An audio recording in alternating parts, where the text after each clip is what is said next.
Okay, welcome everyone. Thank you for joining us for today's webinar. My name is Matt Bowen. I'm a research scholar at the Center on Global Energy Policy at Columbia University. Let me first quickly say that this event is being webcast live and the full video will be available online in the coming days. Today, we're going to be discussing government-backed financing of reactor exports. We'll hear from some opening comments from the U.S. Department of Energy Assistant Secretary for Nuclear Energy, Dr. Katie Huff. I'll give a quick overview of a report that just came out by myself and my co-author, Alec Apostolye, which is available on the Center on Global Energy Policy's website. And then we'll move to a panel of three great experts in this area who will be able to share their perspectives on the topic, and then we'll take questions from the audience. With that, I'd like to introduce Dr. Katie Huff, who is the Assistant Secretary for Nuclear Energy at the U.S. Department of Energy. Before joining the department, Dr. Huff was an assistant professor in the Department of Nuclear, Plasma, and Radiological Engineering at the University of Illinois, where she led the Advanced Reactors and Fuel Cycle Research Group. She received her PhD in nuclear engineering from the University of Wisconsin. Dr. Huff, with that short introduction, let me turn it over to you.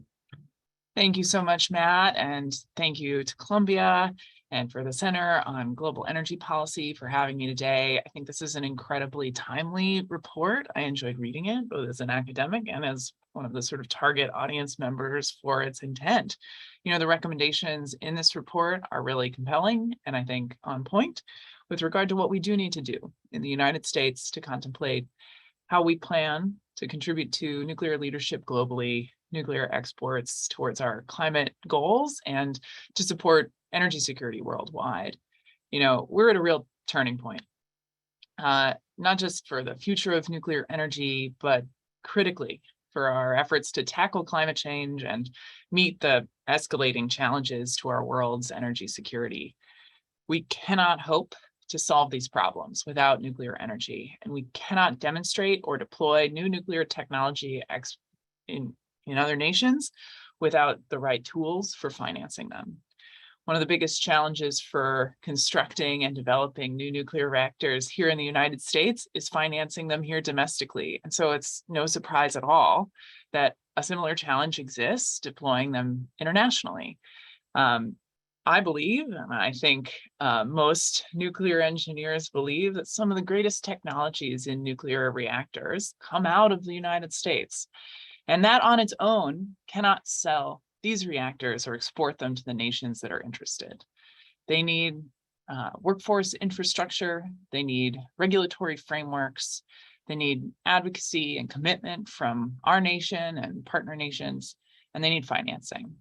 You know, the recommendations from this report include some very straightforward suggestions. And, you know, first of them is that an interagency effort convene the possibilities of the tools that already exist. Our National Security Council and DOE, EXIM and DFC, the State Department should engage deeply in interagency conversation around policymaking towards this effort. And I assure you that those conversations are happening. I expect that more of such conversations must happen. And so the recommendation is purely on point. These conversations are critical and must continue and need to accelerate if we're going to make sure that we get the outcomes that we need for new nuclear builds and support these internationally. Another recommendation, of course, is this matching of offers between EXIM and our competitors. Our Export and Import Bank has some experts here in the panel, so I won't usurp what they'll say to you here, but I do think that Congress does have a role to play in making sure that EXIM has the tools to support these big, complicated financing activities for nuclear builds. And one other recommendation that I really thought was really important and is really home in my office, the Office of Nuclear Energy, is the expansion of nuclear cooperation. As we seek to lead and communicate the importance of our technologies as export options for nations looking for clean energy, energy security, et cetera, it's important that we have cooperation across academia and science between our national laboratories, between our governments, and regulators. And the Office of Nuclear Energy does a lot of that through nuclear cooperation memoranda of understanding, through 123 agreements, through international national laboratory exchanges, and a lot more. The more we do that, the more other nations will be able to select our technologies due to their understanding of them and the relationships that we hold, because these are 100-year relationships. When we export a nuclear reactor, it's not a few days or weeks or years of contracting. It's not it's not a decade or two of power production. It's a century potentially of a relationship. And it starts with a lot of cooperation on the front end, and will continue with a lot of cooperation on the back end. So I'm so grateful for having the opportunity to have read this report. I think it's incredibly timely. I really congratulate its authors, and I think this panel is going to be incredibly interesting. So I will lurk a bit and listen. And it's just a pleasure to join you today. And thank you for allowing me to speak. Thank you, Dr. Huff, for all the great work that you're doing and for making time to give us those remarks. That really sets us off on a great path here. So with that, I'm going to give a relatively quick overview of the report, its findings and recommendations, so we can get to our panel and hear from the real experts. As Dr. Huff just mentioned, the context for new nuclear builds around the world is concerns about climate change, certainly, air pollution, and nuclear power is one source of low carbon energy. There have been models that show nuclear potentially doubling as part of achieving net zero emissions. And yes, the financing of these billion-dollar projects can be challenging.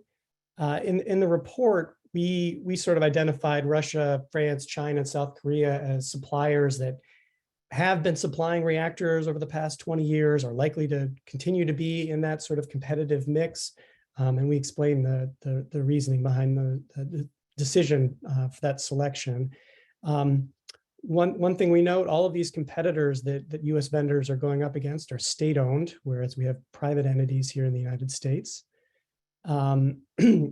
As the report shows, government-backed financing is very much the norm in these negotiations, and pretty well expected by customer countries. And it's not hard to understand why, given the sort of either lower interest rates, or even just committing that supplier country to the project abroad for longer periods of time. We have election cycles, and customer countries want to know that their supplier is going to be with them.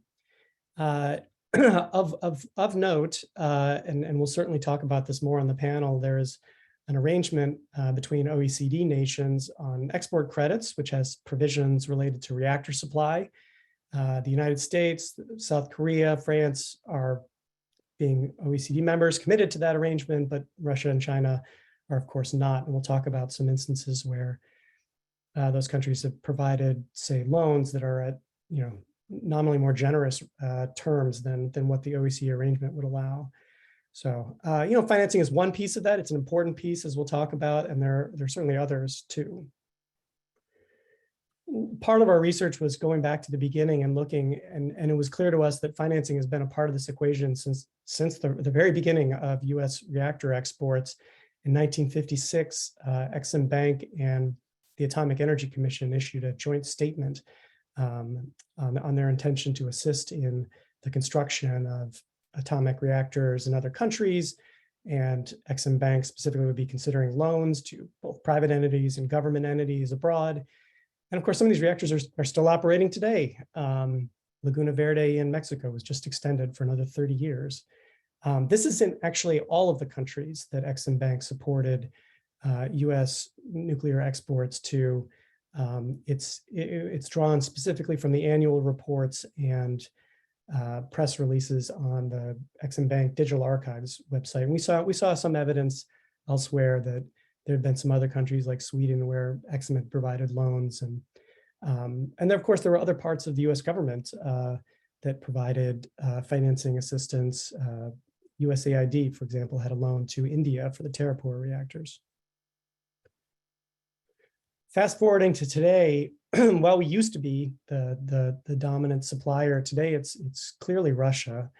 And this set of countries isn't actually even the full set of countries that Russia exported reactors to in that time frame. It's just the ones where we were able to identify the sort of specific financing terms, loan amounts, interest rates, repayment terms.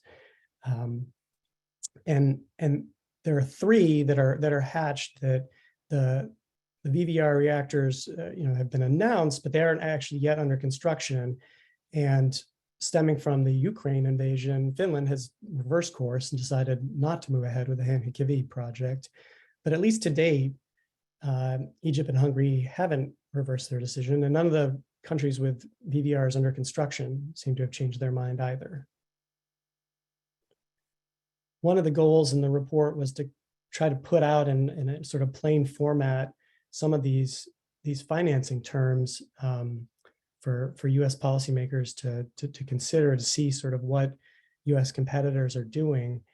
And just to hit on a couple of points here, the loan amounts that Russia's been offering are in some cases quite large, $10 billion, $11 billion, 10 billion euros, and the Egyptian one is $25 billion. The interest rate, just taking that example right there of 3%, that was in 2015, and back then it looked like on the Exim Bank website, the interest rate that we would have been offering would have been higher. And at least it didn't seem like there was any equivalent to a risk premium in the Egyptian loan from Russia, which is something that the OECD arrangement provides for. And a loan to, say, a sovereign entity in Egypt would, at least according to the Exim website today, have a risk premium about 20%, which would, if you folded that into the loan payments, result in a de facto higher interest rate. You can also see the repayment term is 22 years, whereas the OECD arrangement limits the nuclear loans to 18 years. Just finally, the final two ones, Turkey and Finland, those projects had large amounts of equity investments from the Russians. In Finland, the Russian government had set aside, I think it was 2.4 billion euros from its national wealth fund. And in Turkey, they're committed to this no less than 51% equity investment for what is a $20 billion project or more. And I should say part of the inspiration for this report was going on these Russian websites and downloading Russian agreements to translate them into English and try and get at the financing terms. Stepping away for Russia, we'll come back, is the other three countries that I mentioned. In the time frame we were looking at, France had exported reactors to Finland, China, and the UK. There are two EPR reactors operating in China. One in Finland that was very, very delayed, was just connected to the grid earlier this year. And there are two EPRs under construction in the UK. China to date has only exported reactors to Pakistan, though earlier this year there was this announcement of a deal to build their Hualong 1 reactor in Argentina. And finally, South Korea is building 4 APR 1400s in the United Arab Emirates. 2 of those are operating, and the other 2 are very close to finished. And similarly, we wanted to lay out, what even sort of our allied countries are offering to other countries. The French investment in the Chinese reactors and the British reactors is quite large, and for the South Korean exports to the UAE, there's similarly a large equity investment, and as well as a loan from the Korean Export-Import Bank. We found a website, aiddata.org, that has very broad data on Chinese support to other countries in terms of loans. And these were 2 data points from the Chasma and Karachi nuclear power plants that have built Chinese reactors. Just one note, China has far and away the largest domestic build program over the last 21 years, order 50 reactors coming online. It is certainly a different story in the United States. We had Watts Bar 2 come on a few years ago. That plant was ordered in the 70s, and construction was halted for about 20 years. Russia has exported about as many reactors as it's built at home. And certainly at some level, customer countries like to be seeing that the supplier nation is also invested in the same reactors that they're buying from, if not demonstrating them first. Just to wrap up, an outstanding question is what role will the United States have? It certainly dwindled from those early decades after the Atoms for Peace announcement. The announcement this week, which was in the news, was United States had delivered a roadmap to Poland, outlining how we might proceed with reactors there. South Koreans and French have also made offers. Poland is supposed to make a key decision, technology decision later this year. So that'll be interesting to see. And both there and in Romania, which has indicated an interest to build small modular reactors, I think it's clear from the government officials that they'll be looking for financing assistance. Dr. Huff already went through these recommendations, so I think actually we can quickly move on to our panel here. And with that, let me introduce our three panelists. I'll give some short bios. Beth Tuomu is a commercial manager at Bechtel Enterprises. Prior to working at Bechtel, she worked for over a decade at the Export-Import Bank of the United States in a variety of different roles. She holds an MBA from Georgetown University. Paul Murphy is the founder and managing director of Murphy Energy and Infrastructure Consulting. He has served as an appointee to the U.S. Secretary of Commerce's Civilian Nuclear Trade Advisory Committee, as well as the U.S. Department of Commerce's SMR Working Group. He's a graduate of Princeton University's Woodrow Wilson School for Public and International Affairs and a graduate of Harvard Law School. And finally, Stephen Hollett is the managing partner at Horn & Watson Capital Strategies. He was previously a managing director at GE Capital, and before that, a senior vice president at the Export-Import Bank of the United States. He holds an MBA from Baylor University. Okay, I will stop talking. Beth, the floor is yours. Okay, thank you, Matt, and really informative. And let me just speak, I think I speak on all of our behalf when I say thank you for translating all those Russian offers so that we didn't have to. Thank you, and Dr. Huff, for setting the stage so perfectly for us to talk. We've talked a lot, it was kind of led in with the larger dynamic in play, and let's talk about that a little bit more. I'll get it started and I'll turn it over to Paul and Steve. Nuclear power plants are big, expensive investments with long construction periods, and for a variety of reasons. You talked about it a little bit, Matt. Financing is a key issue for buyers to help sort of spread out the cost of the investment, to get other parties involved, especially on a G2G basis, and just to make it more manageable. And in the US, in large regulated markets, utilities can do them, but the stuff that in most of the places that are building projects now, not all, but the vast majority, we're talking about state-owned utilities, government programs to finance it, right? So government provided financing and support is the norm for these projects right now. And that's driven by, some of our competitors and driven by the buyers as well. So, in spite of all the talk about project financing, there's not been a nuclear project financing to date. And I don't think one's going to happen anytime soon. New project financing is quite complicated, and there's a lot of reasons why it doesn't quite. With nuclear, there's a lot of challenges. So here we come back to G2G financing, right? Government deals. It's central to the deal, and export credit is the cornerstone of that. But as you sort of laid out so artfully in all of your charts, it's not the only thing, right? And how did that happen? So, as I said earlier, there's very little commercial bank interest in nuclear. Most banks just won't lend to them. So it's not just a question of interest rates, but it's also long tenors, long construction periods. And as Dr. Huff laid out, the political ties are really important to a lot of these buyer nations. So most of the competitors in the nuclear new build space, except for the US, as you also pointed out, Matt, are SOEs that get, they enjoy explicit backing from their governments. They have government agencies that are backing their loans, bringing equity, bringing financing, and sort of long-term strategic engagement and alignment with the buyers.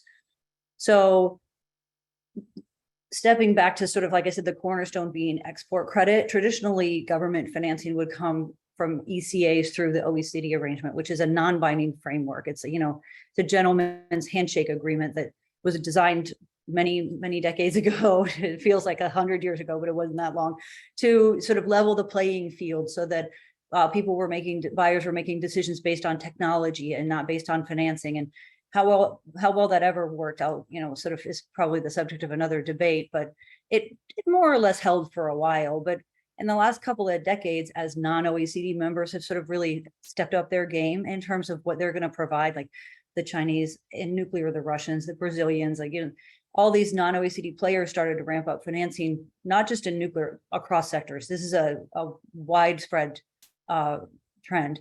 The OECD participants started to look a lot less competitive.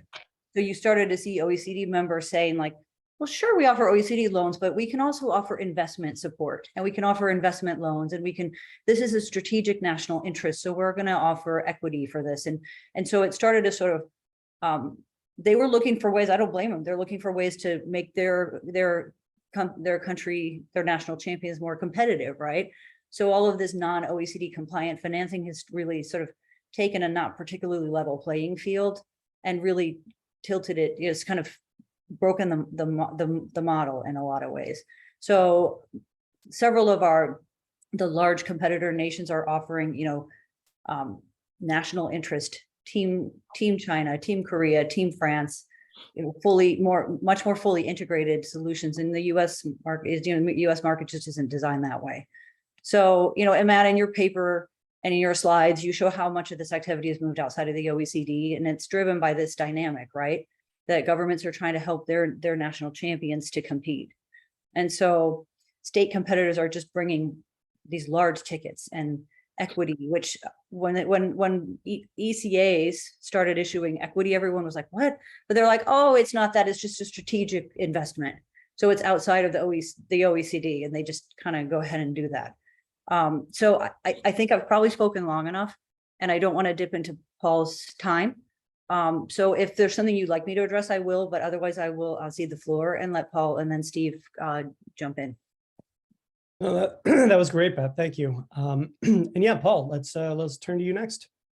Thanks, Matt. And just to begin, thank you to you and Columbia for all the work you've done on this and for inviting me to participate today. When I started thinking about how to start my remarks, I sort of came up with 4 themes that I think are relevant to this discussion. I think one is geopolitics. The second is net zero or climate change, which I will come back to later. The third is energy security, which we're seeing now all over the world, particularly in Europe. And, as Beth touched upon, the role of government in driving these nuclear projects forward, given their complexity, given the cost.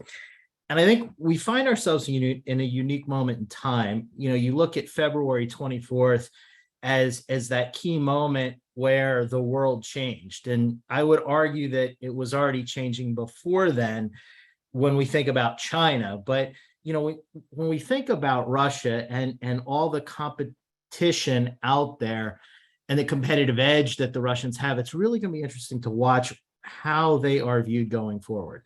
Because we see that the Finns have already canceled Hanekivi, Matt, as you mentioned, but others haven't.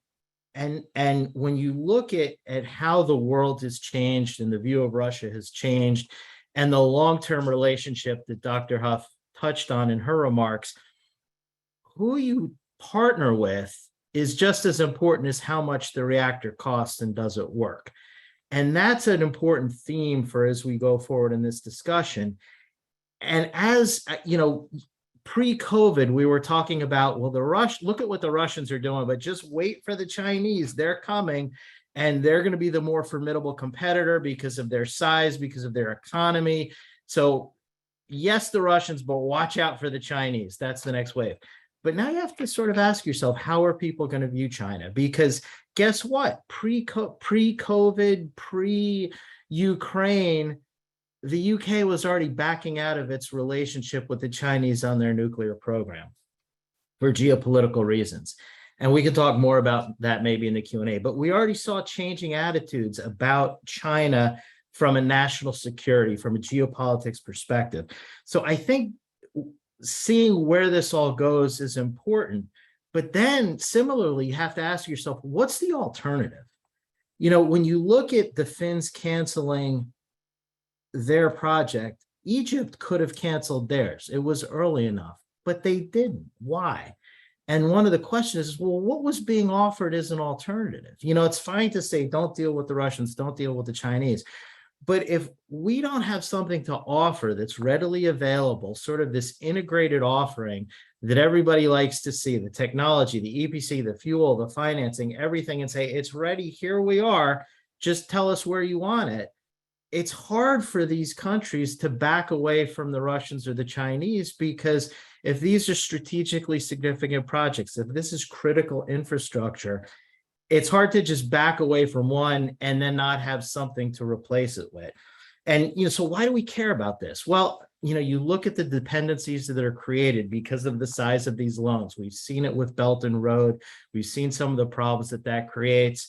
And it's going to be the same with nuclear. Matt, as you've pointed out, the size of these loans are significant, especially with some of the countries. When you look at a lot of these countries that are receiving these loans, they're below investment grade, which is significant because one, would we lend to these below investment grade countries? Point one, but two, if they're below investment grade, there's a reason for that. So are they going to be able to repay these loans? And if they don't, then what?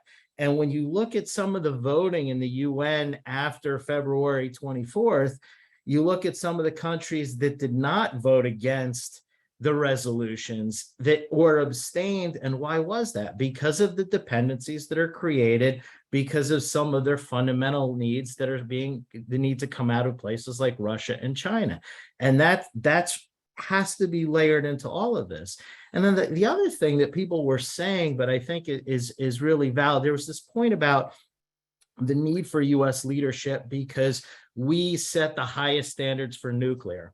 And, you know, some people really believe that and others might roll their eyes. But then you look at what's happened with the nuclear sites in Ukraine with the Russian military, and then you sit there and say, okay, I get it now. These are not the people that we want leading the nuclear industry. You know, why is the number 2 person in the IAEA always a Russian? Well, there was a reason for that, but should that continue to be the case given what's going on in Ukraine? I mean, these are issues that we have to recognize.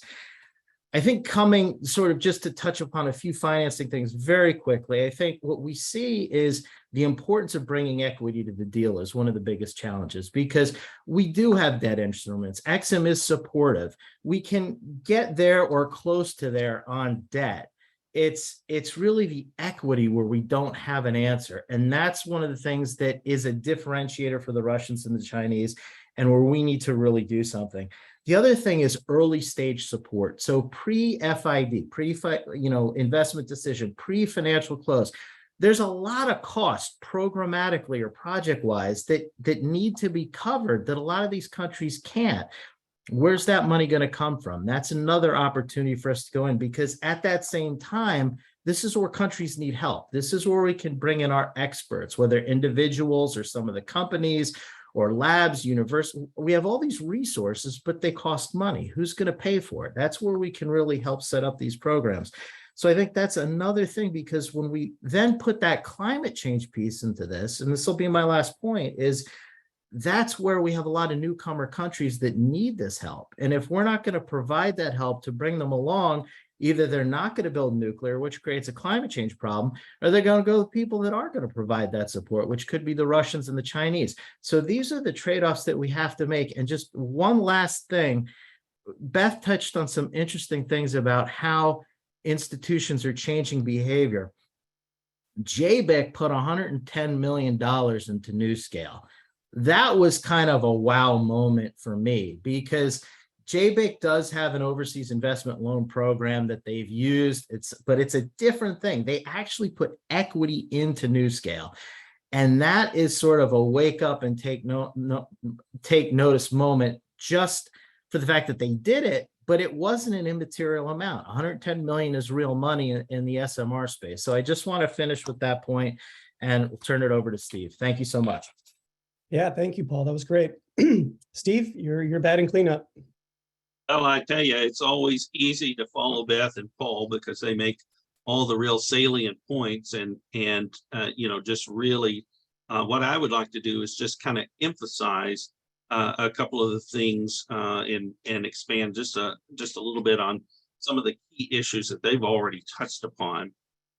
You know, the U.S. government in particular has a lot of resources, as both Paul and Beth alluded to. Exim Bank has over $93 billion in balance sheet capacity right now. That dwarfs DFC and DOE combined.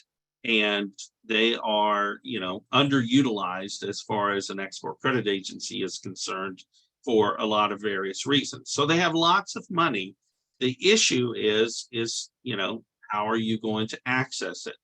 And what we find on a very routine basis is that the US government does not normally have a whole of government policy on accessing some of these things. It's not a streamlined approach.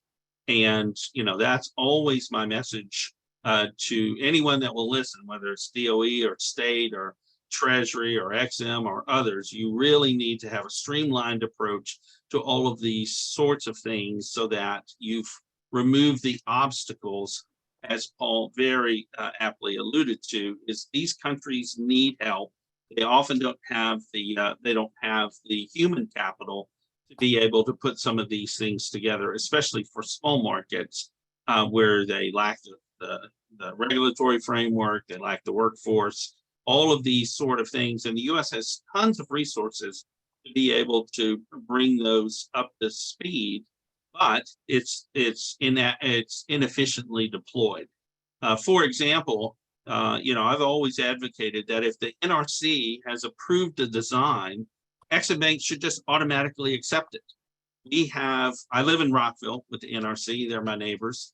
And, you know, if they've approved a design, who is better apt to do that? Why does Exim Bank have to go through months and months and months, sometimes years, to, you know, recalibrate and look at all of those design things and design elements? That's just an inefficiency that's kind of built into it. There are things that the Congress can do. There are things that the agencies can do.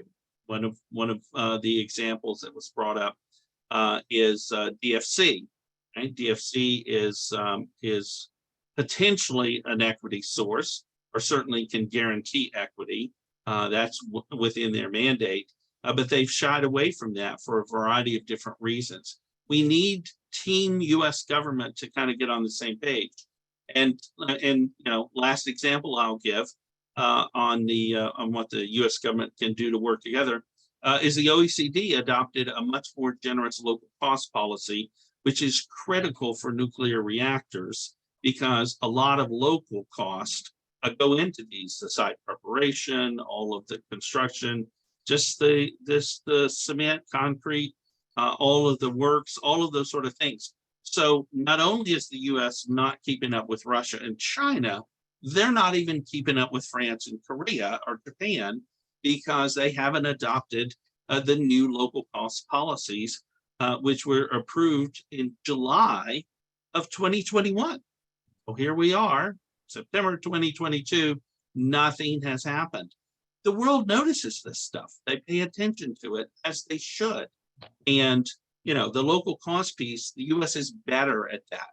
You know, companies like Bechtel go and train people locally. China, they import a lot of their own workers and do it themselves. So that doesn't benefit Kenya. That doesn't benefit Armenia. That doesn't benefit these markets. If China brings in all of the workers, it doesn't have the same economic impact that you would want out of a nuclear reactor. So anyhow, lots of things, you know, not here just to bust on the US government, but it really does need a whole of government approach and to get their act together and everyone singing from the same page and working closely with Japan, working closely with our European allies. Look, we need to circle the wagons here and make sure that the Western technologies not only survive, but they thrive because we are better partners with the growth markets in the world than Russia and China. Okay, thank you for that, Steve. And I'm going to maybe throw out a question or two before we move to questions from the audience. For those of you joining us via Zoom, you can submit a question for the panelists at any time by clicking on the Q&A button at the bottom of your screen. For those of you watching the live stream on Facebook, you can submit a question there.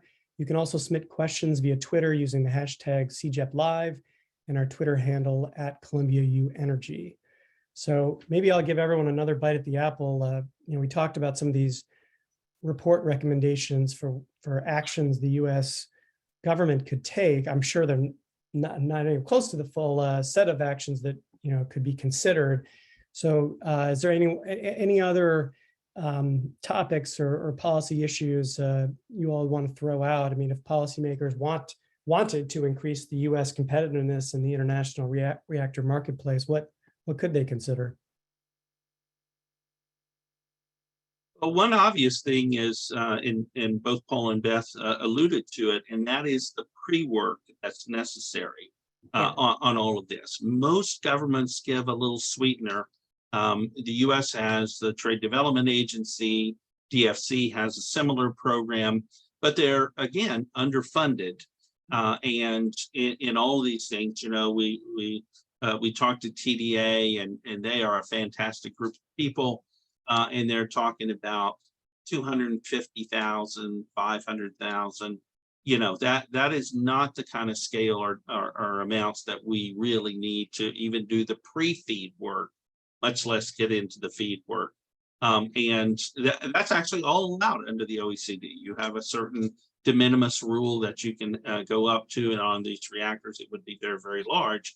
So, the Biden administration's got to put it into the budget somewhere to say, okay, here's a dedicated pot of money to really incentivize and help launch these projects. Because again, if you bring a little pre-feed money in there, it's going to pave the road that gets you to where you need to go.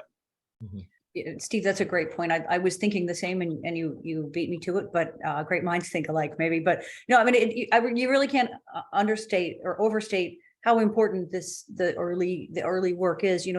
As Matt said, Dr. Huff said, the U.S. government is just loaded with specialists that know these things. There's so many technical specialists, and there's a lot of countries that want to develop nuclear sector, or maybe they have it, but it's all Russian technology, and so the other technologies are new to them, and maybe the regulatory structures need to be updated, or maybe they don't even exist.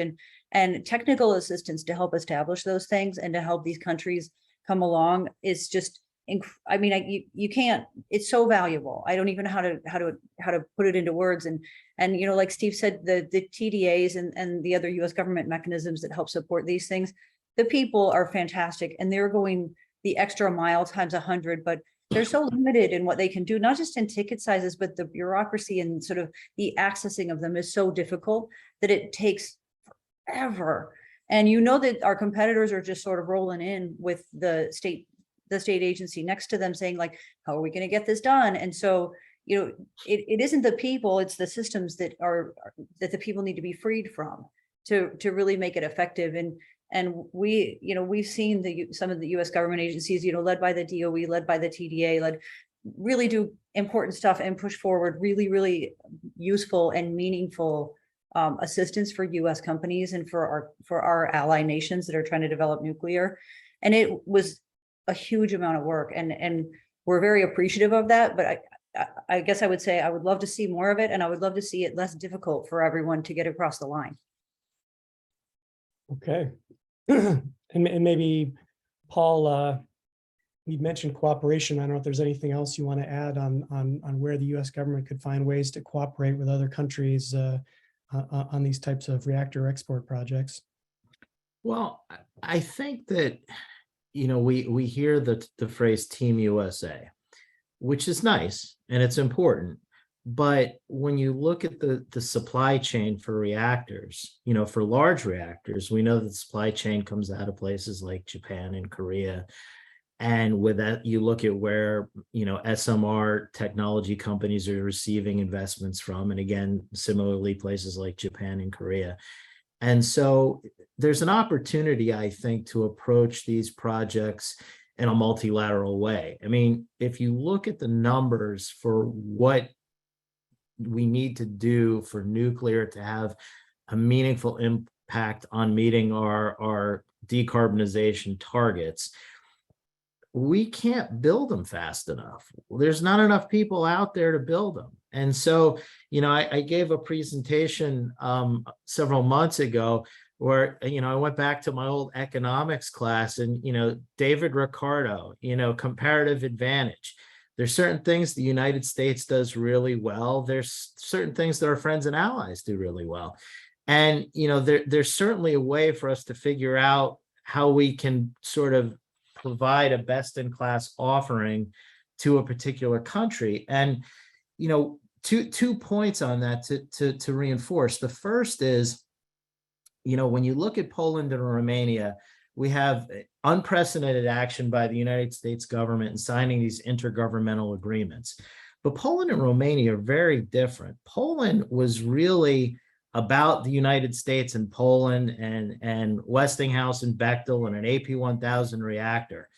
Romania is very different. It's looking at refurbishing Chernivtsi 1 and completing 3 and 4, and that's Canadian technology. So you already see an essential partnership between the United States and Canada and US Canadian companies to provide support for the Romanians. And it becomes this multilateral thing. So for people to think that an IGA is just about shilling US nuclear technology, they're really not. It's more about the bilateral or multilateral relationship in geopolitics. And the last point is, when you look at the UAE deal, where under the original financing, Korea Exim was providing 10 billion, Exim was going to provide 2.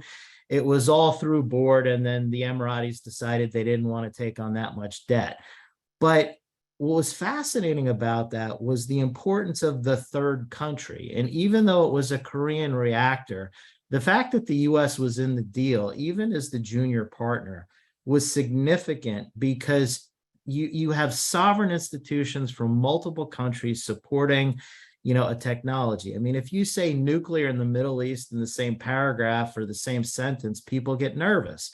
And so, building this sort of multilateral support around a project is significant, showing you're getting participation from multiple countries in the form of not just content, but financing is good for the project. And so the ability to mobilize multiple avenues of support is significant.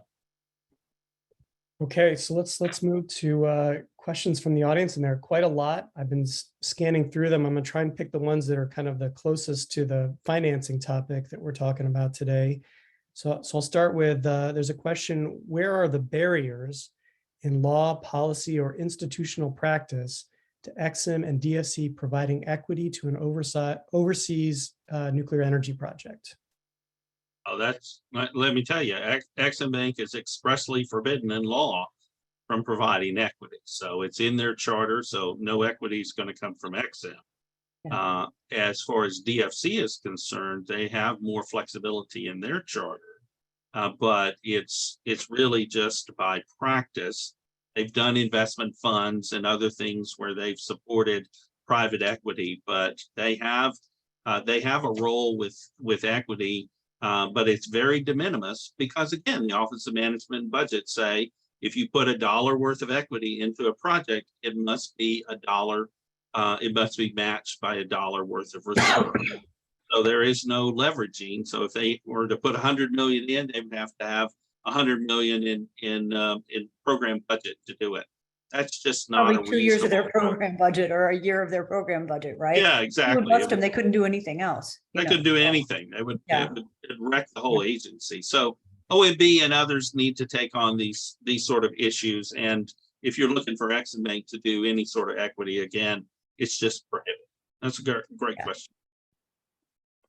Okay. Another question: there's a lot of attention paid to OECD restrictions and how they make those countries less competitive, but the report does not suggest changes to those restrictions. Isn't that an option? I suppose it always is, but let's be honest, most of the OECD members that compete in this space, except for the US, have already carved out their own channel outside of the OECD. So, the Korean export credit agencies will give OECD loans, but they'll also give a bunch of other stuff. And the French government says, this is a priority national sector. We're going to throw in all kinds of support. So they offer sort of combo packages of OECD. And then when it doesn't fit in the OECD box, they're like, here's some equity. So sure, you could change the OECD, but like Exxon won't even adopt the changes that the OECD has already adopted. So, and to, Steve sort of mentioned that earlier, that they changed local cost. And I think Exxon was one of the people who actually shaped that discussion, and they haven't voted on it. So any change is positive change. So, if the OECD wanted to take it up, I would, heartily endorse it. But I think that it's a bigger conversation. For me, I think it's a much bigger conversation than that now. I think that sort of the industry, the competitive landscape has passed that. The other thing too, Matt, and you touched on it in your report, is there is an ability to match what the competition's doing outside of the OECD, but you never know what they're doing until it's too late. And so it's sort of a tool that isn't really a viable tool. The one thing that's encouraging, and again, you touched on it and we talked about it previously, is, Section 402, where which nuclear is not specifically listed. And when you talk, it's countering China and transformational exports, and then other countries can be added, but Russia is not explicitly listed there. So there's some things that could be improved on there, but it starts to allow Exxon to maybe be a little bit more proactive and sort of looking at the environment and, exactly what's in this report of, here's what's being done in the market. So for the next deal, we don't know exactly what the Russians or the Chinese would do. Well, we've got a pretty good idea. We're not stupid. We can extrapolate. And so given what's going on, this is what we probably need to offer. That's not what the OECD rules allow, strictly speaking, but that's what Section 402 could be used for if used aggressively. And, that's the thing. It's can you aggressively use that tool to adapt to the new environment? I think it's a matter of choosing to, right? It's a great point, Paul. If Russia and nuclear were wrapped into 402 and Exxon said, we're going all in to help the US compete, instead of saying, if you bring us the paper offer from the competitor, we'll match it. We're never going to have that, right? People like Matt are out here creating these great databases of this is what a deal looks like from these people. If Exxon would say, this is a priority, this is a transformational export and a key competitive need, and we're going to create sort of a pro forma of what those deals look like, and so that people who come to us know what to expect, that would be amazing. Right, and it has to be from the leadership at the top. My favorite statistic is that the Inspector General at Exxon Bank has 45 inspectors for an agency of 360 people now. So there are more inspectors in the ID office than there are loan officers at Exxon Bank. So until the administration gets their priorities right, you're just going to have an agency that's handcuffed who could do great things. But again, none of those streamlining things have been prioritized. Okay. Another question. With the commercialization of simpler, smaller, and less expensive reactor designs, many nations that never dreamed of building a large reactor are now planning to develop SMRs or exploring what will be required to do so. The global map of nuclear energy is not just larger, it's different, including many developing countries for which financing is even more decisive. How do these market developments change what is required from US nuclear financing tools? Does the panel see signs that US financing agencies are adapting? I mean, I think you start with, you got to help the countries. I think that when you sometimes listen to SMR vendors predict what the market is, and they say, well, there are all these countries and we have to hit this to meet net zero. So if I get this % of the market, we'll look at how much I'm worth. The problem with that is when you get to these countries and you sort of apply the IAEA milestones process, you say, well, where are you? Do you have a regulator? Do you have a knowledgeable owner, an intelligent customer? If you built the nuclear infrastructure to get you to the point where you can be a responsible recipient of nuclear energy, that takes a lot of time. It takes expertise, if you let the country just try and figure it out with a bunch of people as intelligent and well-intentioned as they may be that have never done it before, it's going to go slow. And if we care about climate change and we want to deploy these reactors quickly, we have to figure out ways to go faster and to help these countries along. We're never going to have an off-the-shelf offering because it's nuclear, but we want to aspire to get as close to that as possible. And that gets into, not reinventing the wheel with regulation. If it's been approved by NRC or CNSC or ONR, that the newcomer countries accept that, except for site-specific changes. I mean, there's a lot that can be done to standardize the process that hasn't been done, but that requires leadership, not just from the United States, but other friends and allies who are in that vendor and regulatory and experience space. But it's how to bring these countries along faster, because that's going to help with their development, because they need electricity for development, period, full stop. And what we're seeing is in the world today, even in the developed ED world, if you got to keep the lights on, and you're going to do it if you're even Germany and you're going to go back to coal, whatever it is, you're going to keep the lights on because it's fundamental to industrial society. So if we don't help them get to these nuclear plants in operation in a meaningful time period, they're going to look to other options, whether it's our competitors that we don't like or alternative sources that aren't clean. This is the time pressure and the competitive pressure and the geopolitical pressure that needs to be addressed. Amen. Okay. We've got some questions on Are U.S. export control regulations hampering the ability of U.S. suppliers to compete with countries that perhaps don't have as lengthy, costly bureaucratic review requirements? Some questions about what additional offers, I guess, could be made to increase the chances U.S. vendors are chosen, sort of related to maybe spent fuel take back or spent fuel assistance.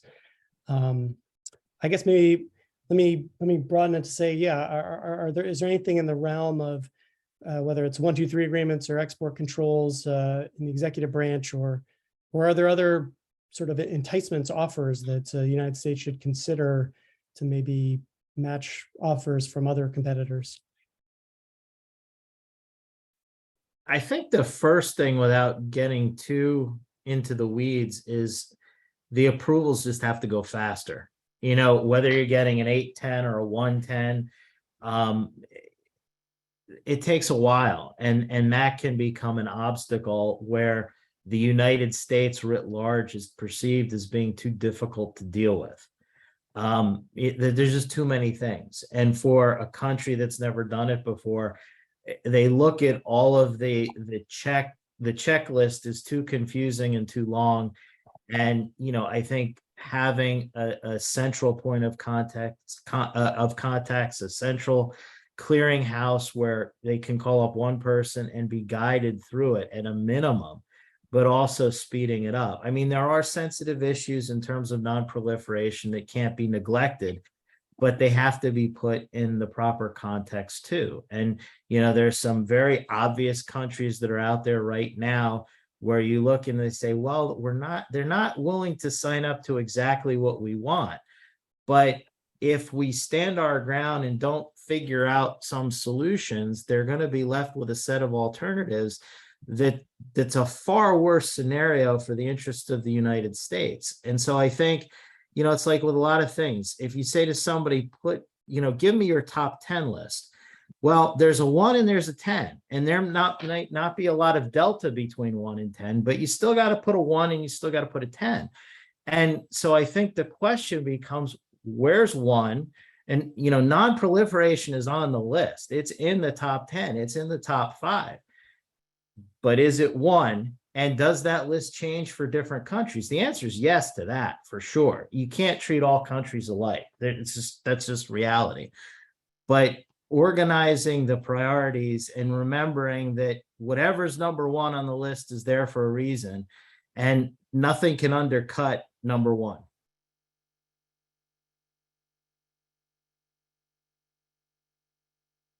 Okay, if the other two don't have any other thoughts, let me. There's a question. Most countries, I believe, are expressing interest in U.S. designs that have not been constructed and or licensed, are not willing to move ahead of developers building in the U.S. Are there any interested countries willing to move ahead of build-outs in the U.S.? And are there any legal barriers outside of export controls standing in the way? I think in the SMR space, that's more likely to happen. I think the large reactors, I mean, GE's SBWR has been around a long time. It's a very low water using, reactor and would fit in various models. But the fact that it hasn't been, built in the United States, I think is definitely a detriment. Westinghouse far ahead, having built, in the United States, and in China, and now looking, in Central Europe. So, I understand if you want to invest in a multi-billion-dollar reactor that's going to be a cornerstone for your grid, you want to see one, you want to touch one, you want to know that it's been built somewhere. I understand that.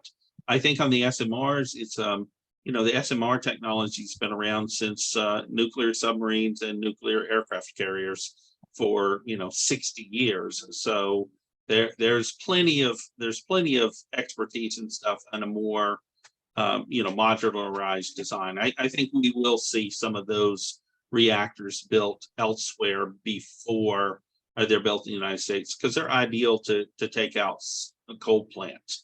You got a 300 megawatt coal-fired plant. You got the infrastructure, you just put modular SMRs in there. But the big reactors, I can see that people would want to see them built in operation. Yeah, just one thought. I think it underscores too the importance of building domestically. We think about financing and competitiveness. We think of, okay, well, we've got to sell reactors internationally, but having a robust domestic build program, regardless of large or small, helps us obviously to move from, just by doing it better and more efficiently, to overcome some of the challenges that are there. But, you talk about financing. Exim now is willing to finance facilities in the United States to support exports overseas. So you're already seeing an acknowledgement of how important the domestic base is. And, we haven't really talked about the DOE Loan Guarantee Programs Office, which can only be used for domestic projects, but that's still really relevant when we talk about international competitiveness, because if we're building stuff domestically, that creates a credibility that helps us get over first of a kind. It shows, as Steve said, people want to go and see and touch it and make sure that it works. And, if you say you can build it for this amount on this schedule, well, did you actually do that? Or did you get close to it? Or did you make a mess out of it? These are things why what we're doing domestically becomes so important for what we're trying to do internationally. And I think you captured nicely in the report, especially with Russia, we tend to think about what they're doing internationally, but their domestic program, China, the domestic program, they're doing a lot domestically that helps sustain everything they're trying to do internationally. I think that is a good note to finish on. Apologies to all the questions we didn't get to. Of course, you can reach out to me. My email's on the Columbia website. So I want to thank our three panelists for their time, their thoughts, as well as Dr. Huff for joining us today and her comments.